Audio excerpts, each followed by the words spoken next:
Hey guys, and welcome to Meals with the Millions. Today we'll be making mozzarella sticks and homemade marinara sauce.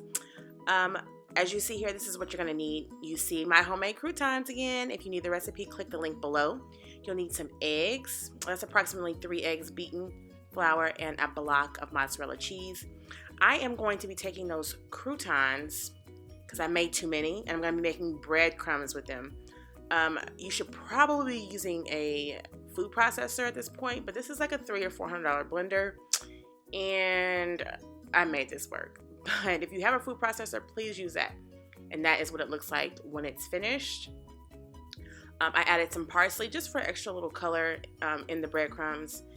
And to be quite honest, the breadcrumbs were a little too fine for me. So I took some additional croutons and I just kind of chopped it up to add a little bit more texture in there. And I probably should have chopped them up a little bit finer. You'll take that block of cheese and you'll cut it into about 1-inch pieces. I think I got about 4 or 5 pieces, cutting it lengthwise. And then after I cut it lengthwise, and that's what it looks like. That was 5 pieces. I will cut those pieces in half. So you should get approximately like 10 mozzarella sticks. Some people said that those were still kind of large mozzarella sticks when they tried them. So you can also take those 2 and just cut them directly in half, and that's what they'll look like. From this point, we are going to go ahead and start the process of battering them up. Take your mozzarella sticks, get the moisture out of the cheese a little bit. Go ahead and dip it in flour first, and then dip it into your egg batter. And then from there, you will put it into your breadcrumb mixture. I did not season my breadcrumbs because if you saw the crouton recipe, you saw that I already seasoned the croutons and that was good enough. So after you do the breadcrumbs, you're going to go back into your wet. So back into your egg and then back again into your breadcrumbs. And do not try and be cute like me and use these little square bowls. If you have some regular good sized bowls, please use those. I was trying to be cute. The darn bowl was not big enough and I kept having to bend the cheese. I'm dusting the mozzarella stick off, putting it in an aligned foil pan, and I'm going to continue that same process on all of the cheese sticks until they are completed. And as you see here, this is the breadcrumbs and they are ready to go into the freezer. As you see, I had a few little bits that were probably too big that I probably should have chopped the croutons up a little bit more. But from this place, go ahead and put it in the freezer. Now we're going to work on the marinara sauce.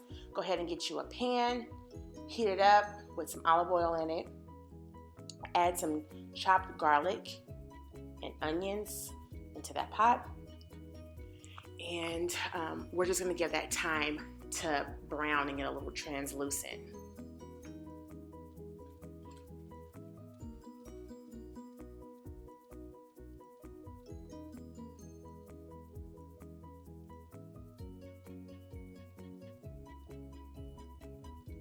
After that's had time to go ahead and brown, go ahead and add a can of crushed tomatoes. And to the crushed tomato and onion, garlic, olive oil mixture, you're gonna go ahead and I added some freshly cracked pepper, a little sugar. Sugar breaks down the acidity of the tomato. So it was like 2 teaspoons, approximately 2 teaspoons of sugar. And to add a little bit more flavor and a little bit more kick, I do add red chili flakes. Please remember, this is a very basic marinara. Add some salt. Go ahead and give that a stir. And then also go ahead and you can add fresh basil if you have it, but I use dried. And let all of those kind of come together and be family and friends.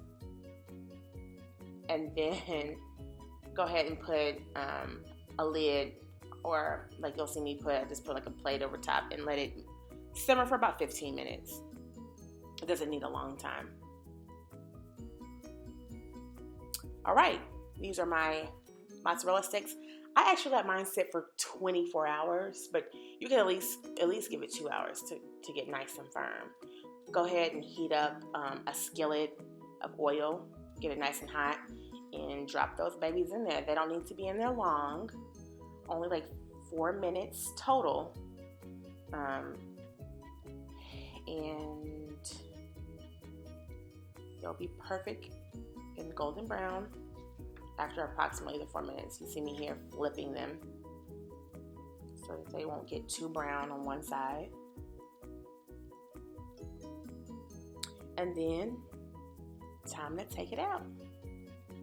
Let those drain on a paper towel a little while.